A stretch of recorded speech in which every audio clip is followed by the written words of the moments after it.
Hello, everyone, and welcome to Primary Focus, Building Our Community One Vote at a Time, which is brought to you by the League of Women Voters of Clark County. My name is Mary Obler, and I am the branch manager of the Cascade Park Community Library, which is a part of the Fort Vancouver Regional Libraries. And I'm excited to be here today with Judy Zeider, who is the League's Civics Education Committee Chair. And we held this presentation virtually on July 15th as a live event with questions and answers.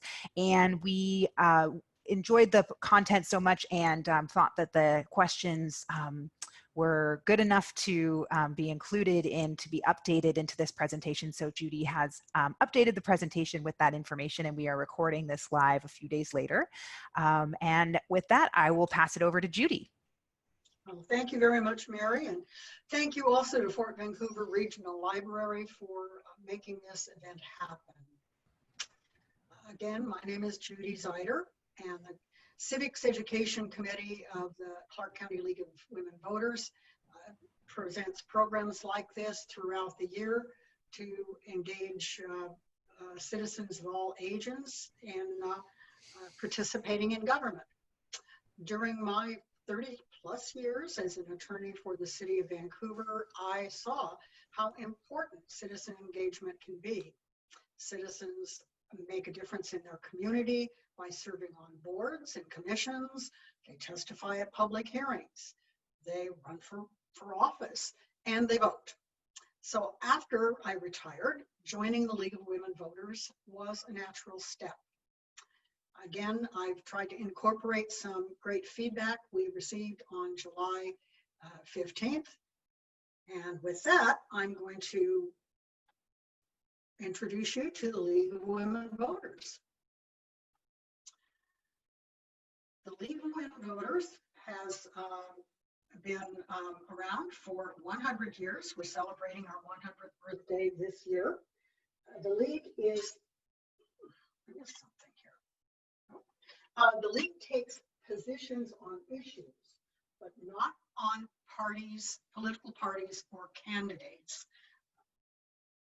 And however, as you can see from the faces of these ladies here, they all look like they have very strong opinions. So yes, we take positions. We have 3 levels of membership. There's grassroots, that's the local level here with the Clark County League of Women Voters, state and national.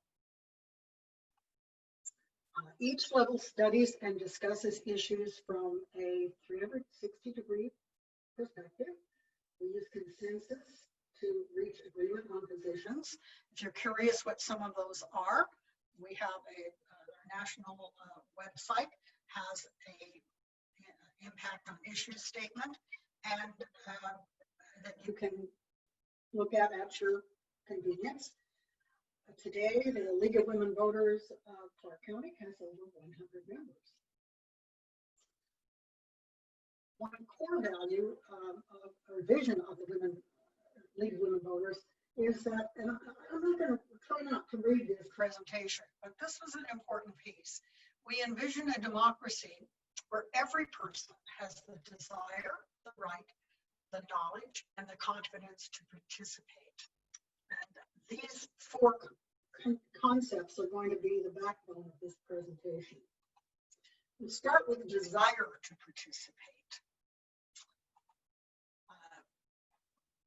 Post-World War II and Depression era generation had a very high rate of being registered to vote and actually voting. That has declined over the years. That's the bad news. By 2018, only 74% of the voting age population was registered to vote here in Washington, and only 53% actually voted. Here are some statistics that we pulled from the state Secretary of State data banks.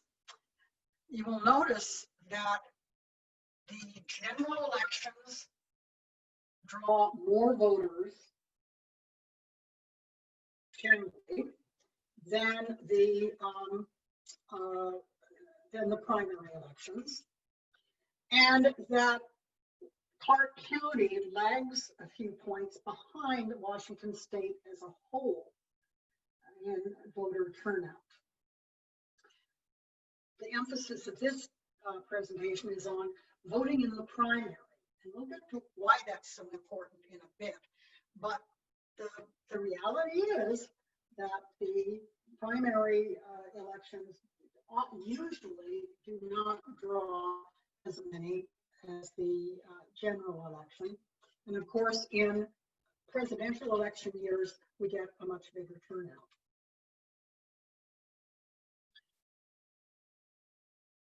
The smaller your voting district, the more weight your vote has. And you think of buying a lottery ticket or a raffle ticket, and your chances of winning that quilt or the big jackpot in the lottery.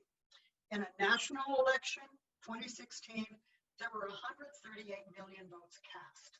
So one vote, indeed, in a real sense, didn't make that much difference, although some of the races in some of the states were quite narrow. In the Washington State general elections, we had a little over 3 million votes cast in that presidential election. And in the primary election, and we had one last year, there were only about 57,000 votes cast out of a total of 233 plus registered voters. Not a great turnout. However, if you look at some specific elections, you can see that one vote can be very important. Right here in Clark County, well, actually Woodland covers both Clark County and parts of Cowlitz, a police levy was passed by one vote. 2018, we have here in the 17th district, a very narrow race for the state legislature, where the winner won by only 859 votes. In 2004, those of you who've lived in Washington for a while, you may remember the governor's race between Christine Gregoire and Dino Rossi. Gregoire won by a landslide of 130 votes. That was after 2 recounts and a court battle. So that was another one where a few votes either way could have made a huge difference. We looked at what convinces people to vote. And I ran across an author, his name is in the materials that will follow, some arguments didn't work for him. He didn't vote. He was a writer. And he didn't think close elections were convincing because most elections aren't that close. He also didn't buy the argument that if you don't vote, you can't complain because non-voters have a First Amendment right to complain anyway. Just as an aside, we have had some league members who have donned a yellow chicken suit and gone to the on-ramp at Mill Plain and I-5 to wave a sign that reads, if you don't vote, you can't squawk. Apparently that argument wouldn't have swayed this gentleman. And then appeals to civic duty. He pointed out that often people who appeal to civic duty don't like the way he'd vote anyway. And so he didn't find that persuasive. What finally persuaded him was the realization that voting does not take that much time and effort. And I will say that's especially the case in Washington, because in contrast to other states, we have all-mail voting. We don't have to stand in line to reach the ballot box or the polling place. And so voting, we don't even have to pay for a stamp. That's paid for. And he also realized that the voting supports the people who are most impacted by politics, but maybe those with the least ability to have a voice. The young, the poor, the disabled, domestic violence victims. Those arguments were persuasive for him. Research has come up with some research on what gets people to vote. And one researcher has pointed out that it's important to educate people early and well. Peer pressure works, guilt not so much. Healthy competition. Some of the league members are putting signs in their windows after they have voted in this primary and simply say, I voted. And then the personal touch, reaching out to family and friends in a non-judgmental and supportive way, encouraging them to vote. Esther Sternberg is a medical doctor who specializes in mind-body relations and also dealing with stress. And what she's found is that voting and engagement actually helps reduce stress. If you can control your own sphere and do something, especially for others, rather than just bemoaning the situation. So voting is a stress release.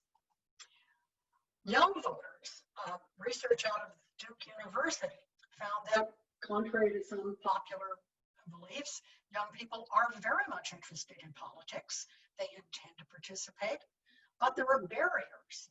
Often, and Washington, I think, is an example of how to make voting easy, but sometimes registration rules are complicated. If you're mobile, as many young people are, off to college, off to the military, moving to pursue job opportunities, it's hard sometimes to find how to vote and get your ballot in.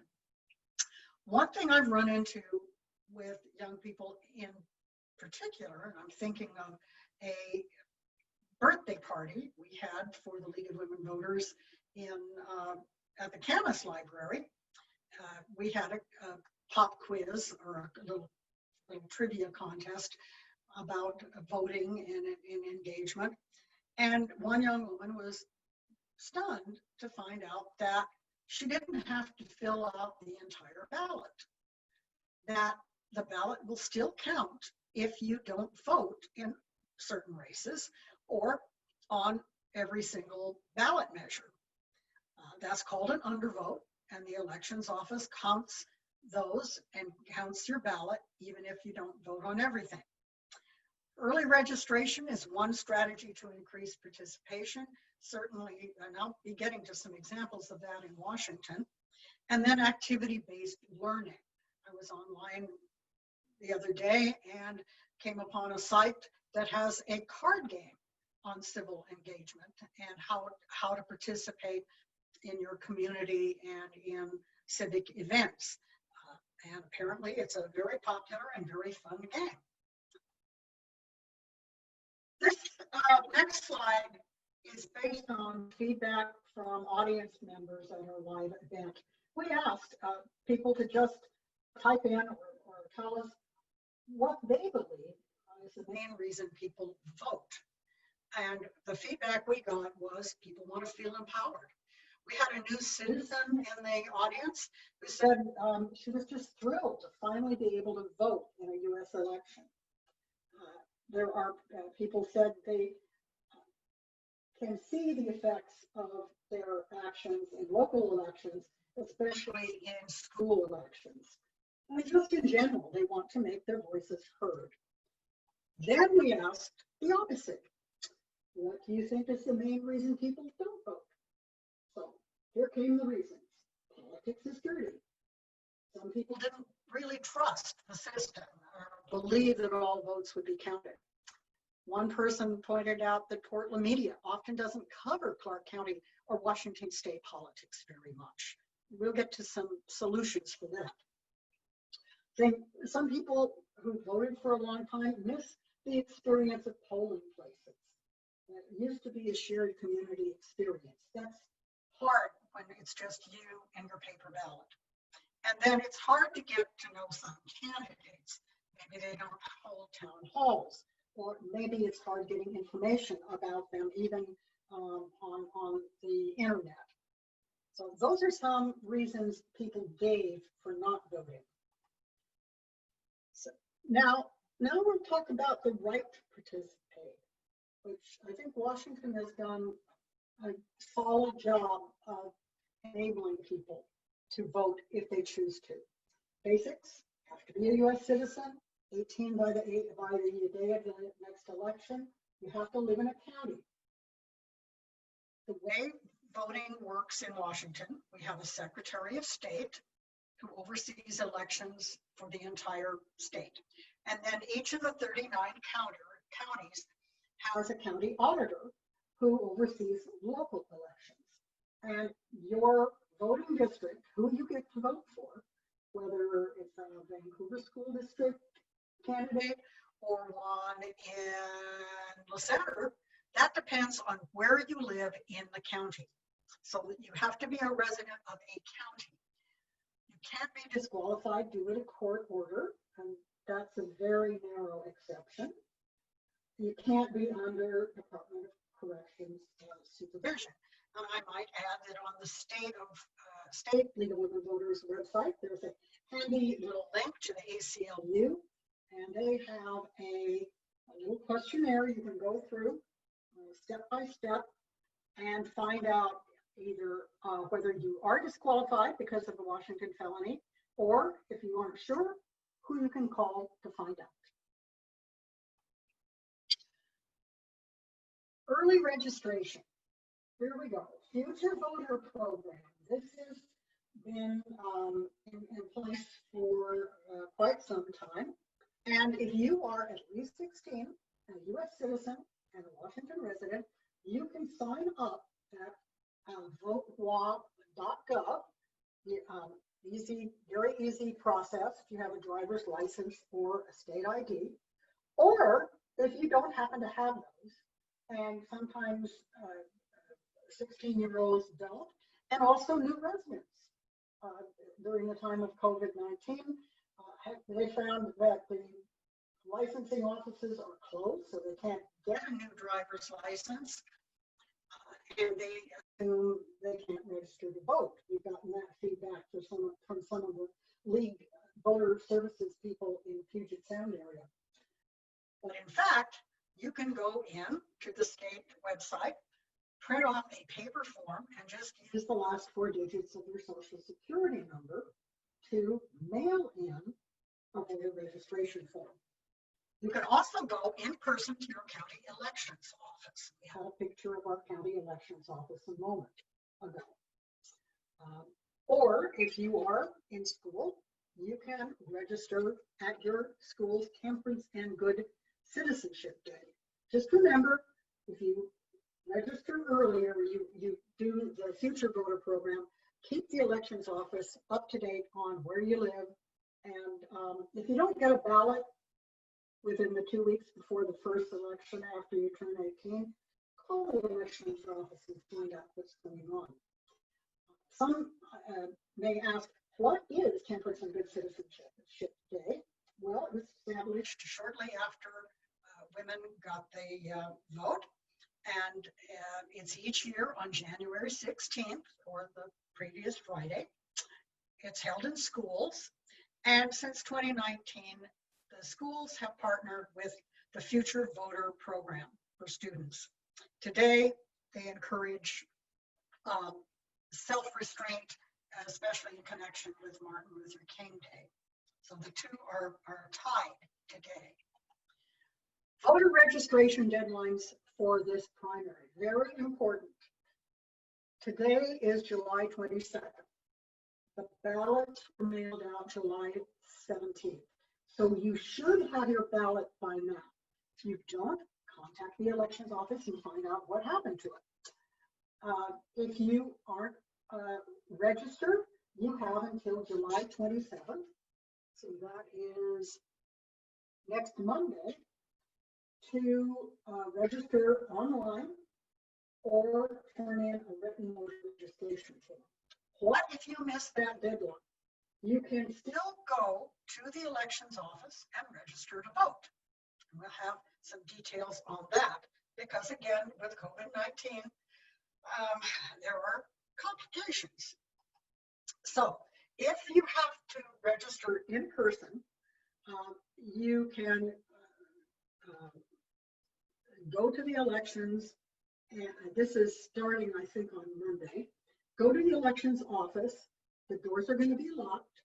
There will be a number posted. You call that number, and they'll let you in. You need to wear a mask. What if it's the election day, August 4th? You can still go to the elections office. They're going to have the doors unlocked from 7 a.m. to 8 p.m. No need to call, but do bring your mask. And we have the elections office address and phone number right here on the screen.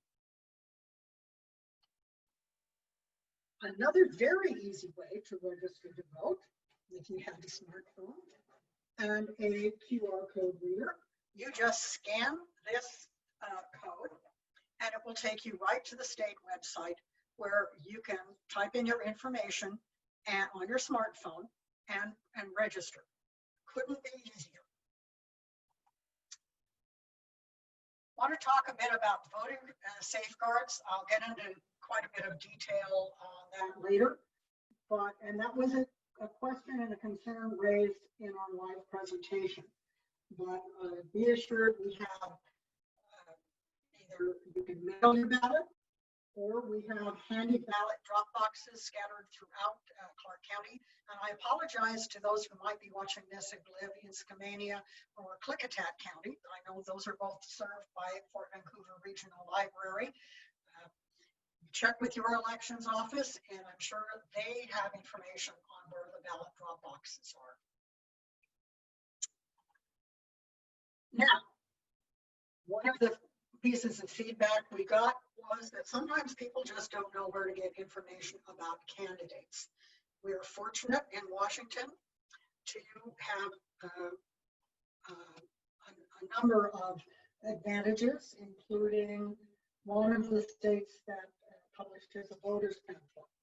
First, a bit of a word on how voting is a little different in Washington. We had some new residents in the audience, and they had questions because they were from states where they had to vote in person, they had to register by party, and so we went over that. In Washington, we have a top 2 primary. I'll get into a little detail on that. No party affiliation. We're not unique, but we're in the minority on that. Online voter registration. I just showed you multiple ways that you can go online and register. We make it very easy here. We vote by mail. Again, in the minority, although with the virus throughout the country, we see that more states are trying to accommodate voters who want to vote by absentee ballot or by mail-in ballot. And we have a detailed voters pamphlet. Again, you should have received this in the mail. If you didn't, not to worry, it's online and you can look it up there. And since 2018, you don't even need a stamp to send in your ballot. Now, top 2 primary.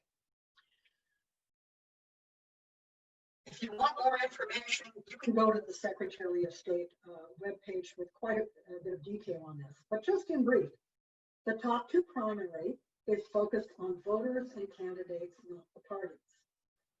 This is, as I said in the live presentation, a little like the qualifying heat in a race, in a car race. The purpose is to winnow the number of candidates down to 2. And the governor's race this year, primary, has something like 33 or 34 candidates. So we can understand why some winnowing needs to take place. The voters can vote for any candidate running for a particular office. It doesn't matter what their candidate's party preference is, or the candidate doesn't have to declare one. Sometimes the general election ballot in November will have 2 Republicans running against each other, 2 Democrats, or a minority party or a no preference candidate running. So it's whoever gets the most votes, the top 2 go on to the general. No party affiliation in Washington. Voters are not required to register by party. In fact, they can't even declare a party affiliation when they register or vote. The one exception to this is the presidential primary, which it was set up basically to help each party decide on their respective presidential candidates. Voters may voluntarily join political parties, and a lot of voters do. So you aren't excluded from working with a party. You just don't have to in order to have your vote counted.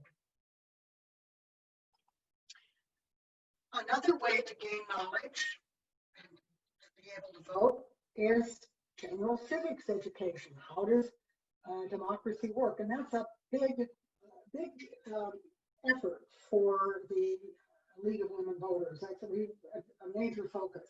We've drafted or put together a rather engaging textbook called The State We're In. You can order those through the League of Women Voters of Washington, and it's geared to about the 8th grade level. I found it very informative. I learned a lot of new things, and it's enjoyable to read. There is also something called a crash course in government and politics. There's a link here on this screen that you can go to. And it's a short description of how government works.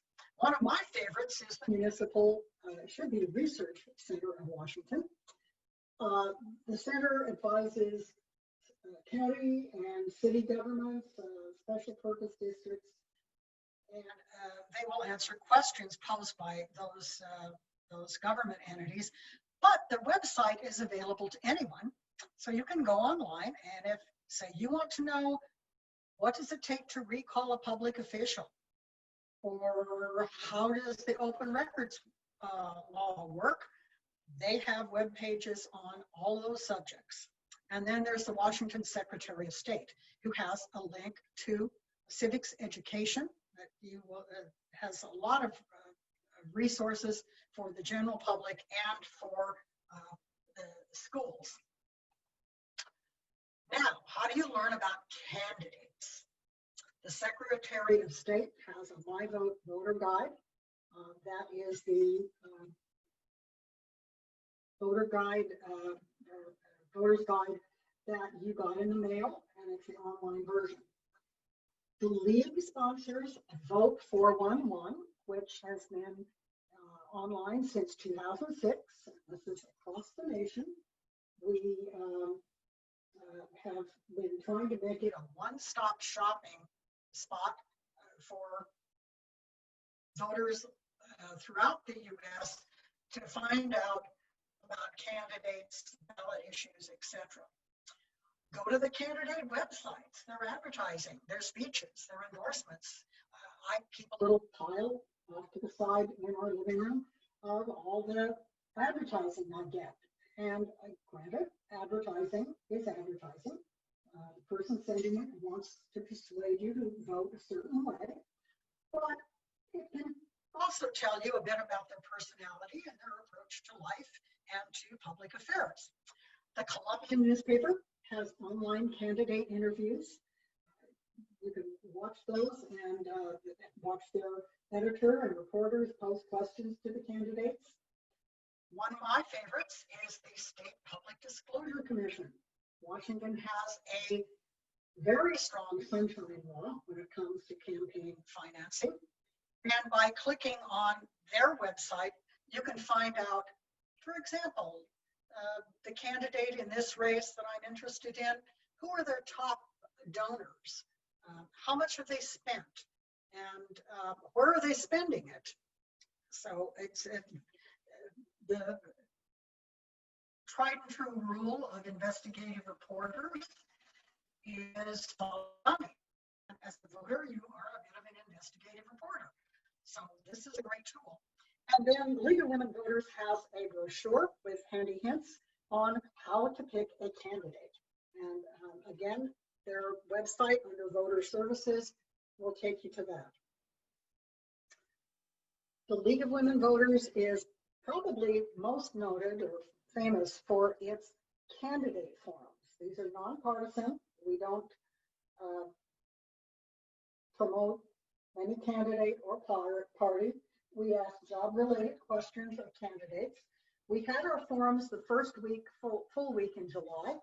You can watch those online at Clark Vancouver Television, CVTV. There's some links. The State League has forums for statewide races. And again, those were recorded. You can watch those online. Vote 411, again, is our one-stop voting website. You can find your district, you can register your vote, you can check out candidates, you can find candidate forums. And if technology is on my side right now, I'm going to stop sharing this screen and I'm going to go to the Vote 411 website. So here we go.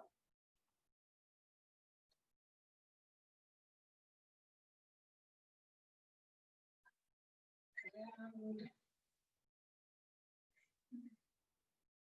I need to do that.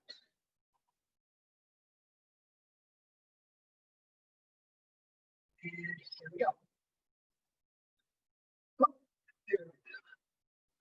All right, I'm trying to get to my main screen. What I did with this website, and hopefully people can see this, we have, what I did was find an address in Clark County in the Lincoln District in Vancouver and pull up the information related to that address. Here we go. It's on East 44th Street.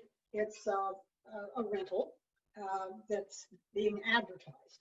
So you live in the Lincoln neighborhood in Vancouver. You can pull up all this information based on your address. It will tell you where your polling place is. Well, it's the elections office.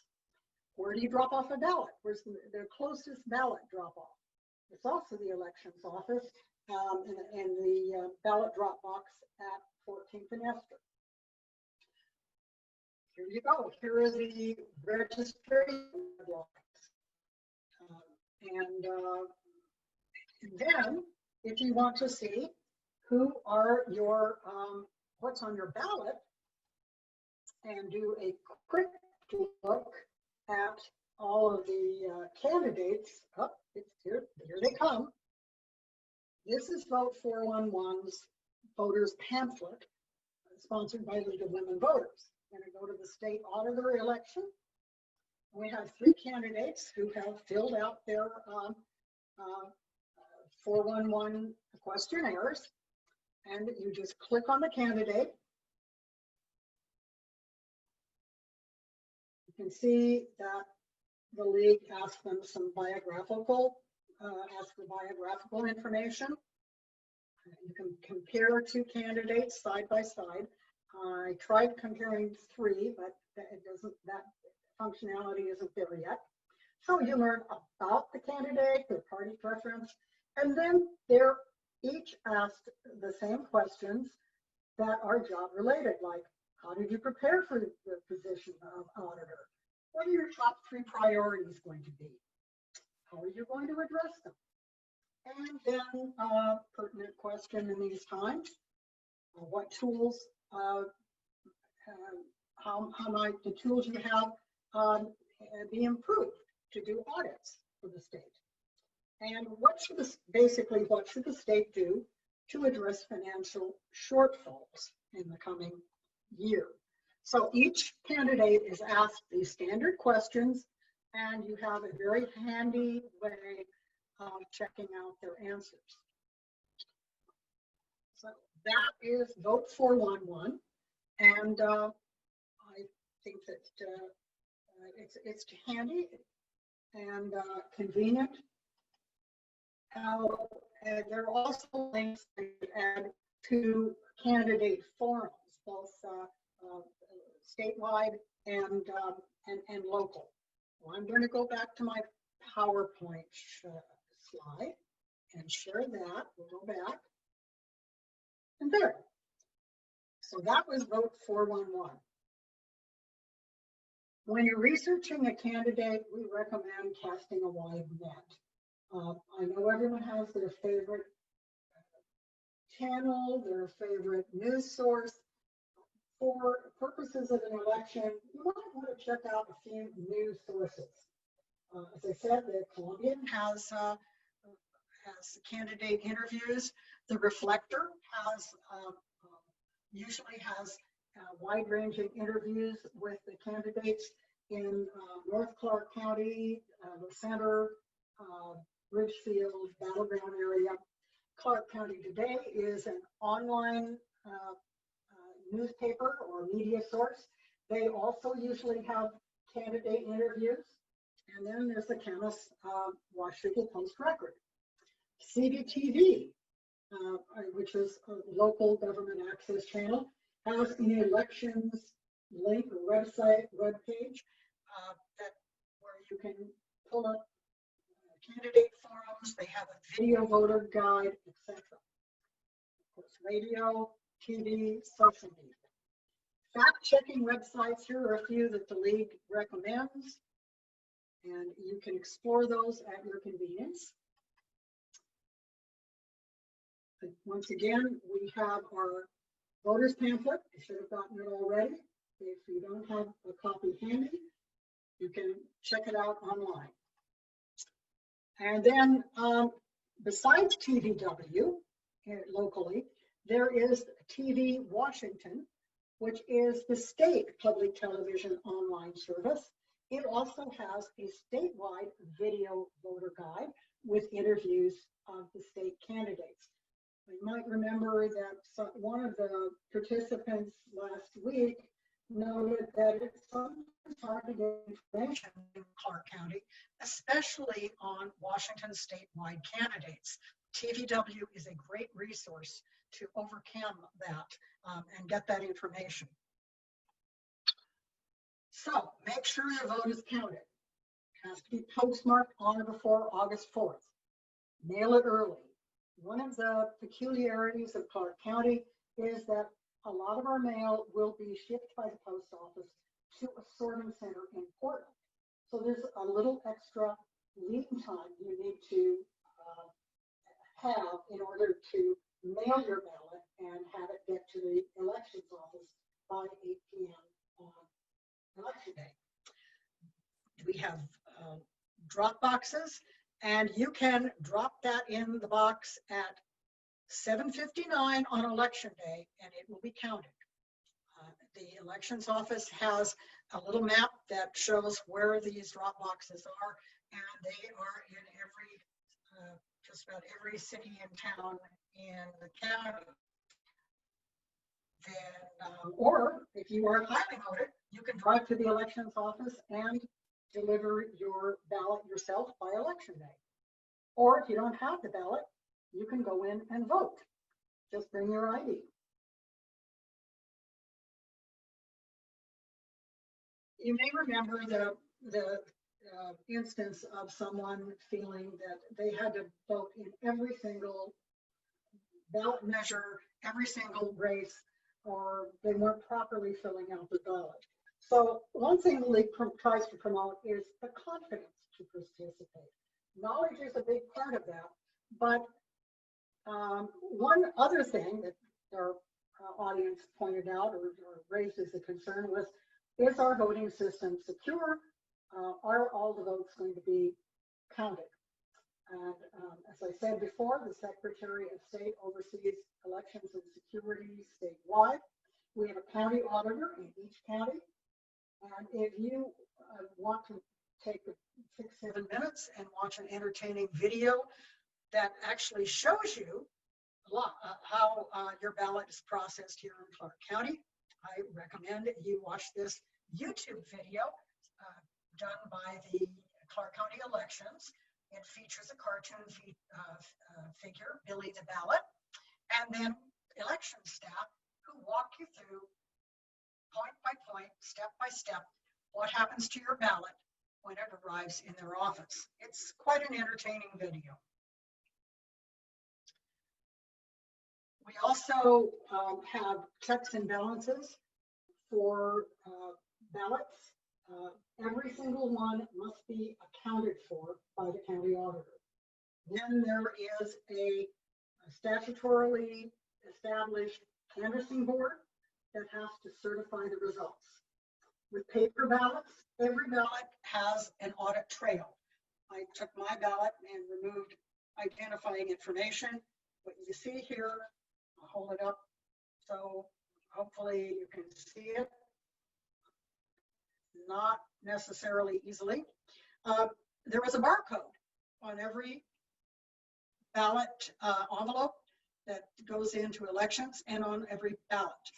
The barcode can only be read by the official election system equipment. And the tallying equipment has to be certified. And if you are, your signature on the ballot, notice, I'll hold this up, here's the camera, there's a spot for you to sign and date and put your phone number. Phone number is optional, but if there's a discrepancy between your signature on the ballot or on the ballot envelope and on the voting record, then the auditor can contact you or will contact you to determine why there's that discrepancy. And that's why you should probably, we recommend you put your phone number on there so the auditor has a way to reach you. Signature verification, all the election staff are trained by the State Patrol on signature verification. They don't just rely on what they read in a handwriting analysis brochure. No, they are trained. There are also election observers separate from the election staff. Those all have to be trained by the county auditor. Some are from the respective political parties, and the league also has a core of election observers who are independent of the parties. There is also a system in place to spot duplicate votes in case somebody forgets or on purpose tries to vote twice. They that is spotted by a registration database. And again, for more information, and there's always more information we can put on these slides, the Secretary of State and Clark County Elections has more information on their websites. All right, we talked a bit about young people, and I don't want to categorize everybody by groups at all, but again, it's been my own experience that some new voters believe they have to know everything about every candidate and every issue before they really should vote. Learn what you can and vote on the issues and candidates you know. Here are some confidence builders. That you start small. Again, if it's your first time voting, vote on what you know. Focus on issues that mean something to you. Engaging those in your circle. If you want to talk about the election, get information or give it, just talk with the people you know in a non-threatening way, and as a way to encourage them and build your own confidence. Some people remind themselves to vote by sending themselves a postcard. That's kind of an old school way of doing it, but I know for some people it works. Be kind to yourself and others. These are stressful times. There's a lot of anger and conflict going on, do what you can, appreciate the journey, and just keep persisting. Little story here. I spoke with a woman, or learned about a woman who had found after her husband died of cancer that she could not find a place where she could donate $30,000 worth of prescription medications that were left in the medicine cabinet. And she thought that was a terrible thing. The pharmacy wouldn't take it back. The law didn't allow. So she and some colleagues and some people she knew, her circle of friends, started lobbying the legislature. It took several years, but now there is a program being tested in Eastern Washington through a small pharmacy chain to allow people to donate their unused, still sealed prescription medications for people who can't otherwise afford them. So all of these things apply in that case. She started small. She definitely cared about this issue. She engaged her circle of friends, and she persisted. So, and civic engagement isn't just voting. And that's a good example of that. Building others' confidence. We've talked about conversations in your circle of friends and influence. Be a responsible digital publisher. There's, again, a lot of angry posts on the internet. Try to build up, be factual, not tear down. Share that you vote and why. Look for common ground. Maybe send your friends postcards to encourage them to join you in voting, and share how you go about researching candidates. So, takeaways: vote on what you know. There's no penalty for leaving blanks. This isn't a school test. It's not a tax return. And above all, elections are decided by the people who show up. We had a local official interviewed by the league. She spoke to the league, and that was her parting message.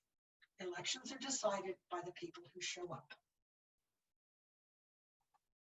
So, upcoming league events. August 13th, we're going to have a really dynamic speaker, Allison McCaffrey, who's going to talk to us about census and redistricting, why they're so important. And that will be right here at Fort Vancouver Regional Library. September or October, the league is going to sponsor a workshop on the initiatives and the initiative or referendum that's on the ballot, and on initiative and referendum in general. I might just add that it was through an initiative that we got the top 2 primary and vote by mail, or at least the top 2 primary. More league events.